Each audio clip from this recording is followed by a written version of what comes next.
Hi everyone, it's John Gualtieri here with this week's Power Shot. Today I'm going to go old school on us, and it's around this whole idea about making a commitment.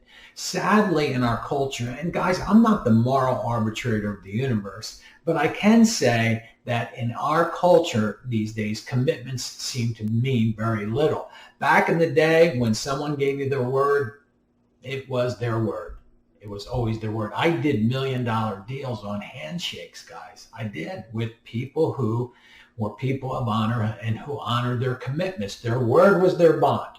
Now, where I see this manifesting out there right now is a seller will give a commitment to a buyer that, hey, we've accepted your offer. And then in the meantime, before the paperwork is executed, a higher offer will come in and the seller will go back to that buyer that they had given a commitment to and say, hey, another offer came in, what can we do? But offer you the opportunity to raise your price. To me, that lacks integrity. It's a defect of character when somebody does that, because they have just wiped out that other family.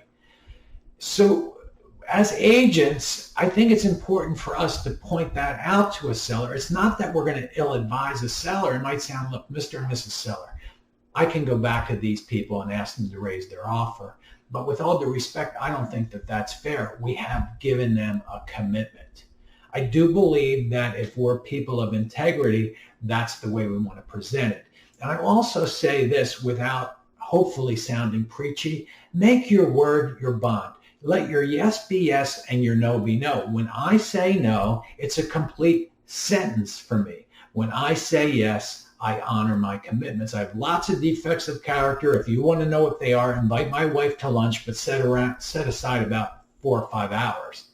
But not keeping my word isn't among them.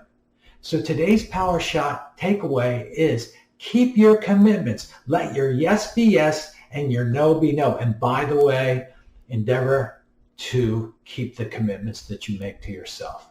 So if you know anyone who might benefit by this week's Power Shot, please pass it on. And in the meantime, get out there, chop wood, carry water, and do it like you mean it. God bless.